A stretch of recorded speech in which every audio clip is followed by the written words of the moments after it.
સર્વને મારા જય શ્રી કૃષ્ણ. આપ સર્વેનું મારી યુટ્યુબ ચેનલમાં હાર્દિક સ્વાગત છે. આજે આપણે સંત તુલસીદાસ મહારાજનું તુલસી પત્ર એટલે શ્રી રામચરિત્ર માનસ સાંભળીશું. તો વિડીયોને અંત સુધી જરૂરથી જોજો. અને જો ચેનલમાં નવા હોય અને ચેનલને સબસ્ક્રાઈબ ના કરી હોય તો જલ્દીથી કરી દેજો. તુલસી પત્ર એ ભગવાનને અત્યંત પ્રિય છે. તુલસી એ શબ્દનો અર્થ જ છે કે સંસારમાં જેની કોઈ તુલના ન થઈ શકે. જેવી રીતે તુલસી પત્રની તુલના ન થાય એવી જ રીતે સંત તુલસીદાસજી મહારાજનું તુલસી પત્ર શ્રી રામચરિત્ર માનસ એની પણ તુલના થઈ શકે એવી નથી. જેવી રીતે તુલસી ભગવાન વિષ્ણુને પ્રિય બન્યા એવી જ રીતે શ્રી રામચરિત્ર માનસ રૂપી તુલસીપત્ર ભગવાન રામજીને પ્રિય બન્યું. સંત તુલસીદાસજી મહારાજના જીવન વિશે કહેવું હોય તો અહીં એક પંક્તિ સ્મરણ થાય છે કે जिनको सबने ठोकर मारी माना सदा अमंगलकारी अमर हो गया उस तुलसी का रामचरित्र गायन छोड़कर सारे पागलपन राम गुण गाले मेरे मन. રામાયણના રચયિતા મહાદેવજી અને પાર્વતી માતાજી છે. એ પછી રામાયણની ભૂતલ ઉપર રચના વાલ્મીકી ઋષિએ કરી. 24,000 શ્લોક અને 500 સર્ગમાં આ રામાયણની રચના થઈ. પણ સંસ્કૃત ભાષા બધા ન વાંચી શકે એના માટે કળિયુગમાં હુલસીને ત્યાં સંત તુલસીદાસજી મહારાજનું પ્રાગટ્ય થયું, જેમને રામચરિત્ર માનસની રચના કરી. તુલસીકૃત રામાયણની રચના અવધી હિન્દી ભાષામાં થઈ.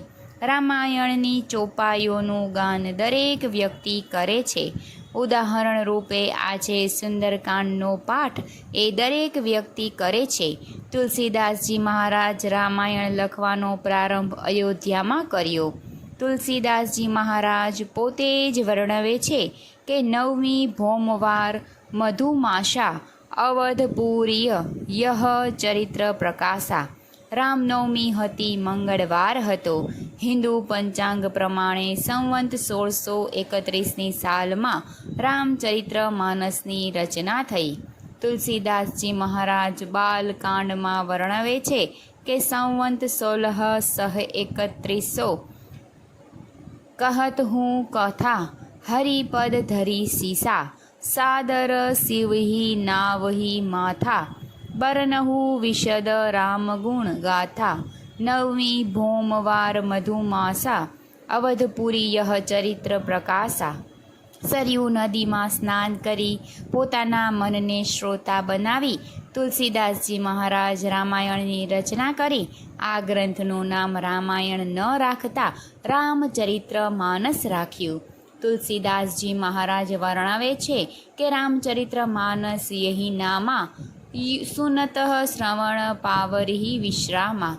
આ ગ્રંથને જે શ્રવણ કરશે એને વિશ્રામની અનુભૂતિ થશે. તુલસીદાસજી મહારાજે પોતાને પણ વિશ્રામની અનુભૂતિ થઈ. માટે આ ગ્રંથના અંતે ઉત્તરકાંડમાં ગોસ્વામીજી લખે છે કે પાયો પરમ વિશ્રામ રામ સમાન પ્રભુ નાહી કવન. તુલસીદાસજી મહારાજ ભગવાન રામજીના ઉપાસક છે અને માટે જ રામચરિત્ર માનસના ઉત્તરકાંડમાં તુલસીદાસજી મહારાજ વર્ણવે છે કે કામહી નારી પ્યારી જીની લોભીન પ્રિય જીની દામ તિમી રઘુનાથ નિરંતર પ્રિય લાહેહુ મોહે નામ.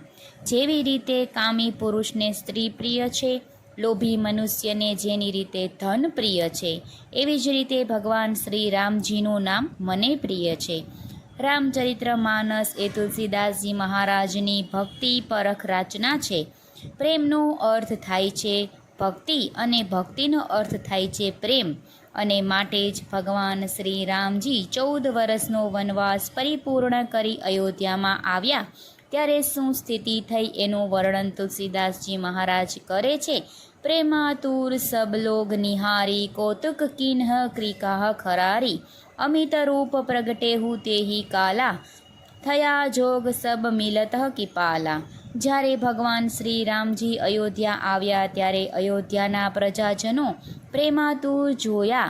એ સમયે ભગવાન શ્રી રામજીએ અનેક સ્વરૂપ પ્રગટ કરી બધાને દર્શન આપ્યા। બાળકથી લઈ વડીલ સુધી ભગવાનને બધાને સંતોષ આવ્યો। ઉત્તરકાંડમાં જ્યારે આ ચોપાઈનું વર્ણન સંત તુલસીદાસજી મહારાજ કરતા હોય છે ત્યારે તુલસીદાસજી મહારાજનો રામ પ્રેમ અને રામજીને ભક્તો પ્રત્યેનો પ્રેમ પ્રગટ થાય છે। અને માટે જ જેમ પ્રારંભમાં કહ્યું એમ રામચરિતમાનસ એ સંત તુલસીદાસજી મહારાજનું તુલસીપત્ર છે। અને આ તુલસીપત્ર એવું છે કે જે હરિ અને હર બંનેને પ્રિય છે। માટે રામચરિતમાનસ રૂપી તુલસીપત્ર આજે લોક હૃદય ઉપર છવાયેલું છે। તો આજે આપણે રામચરિતમાનસનું પારાયણ કરી આપણા જીવને ભગવદ પરાયણ કરી।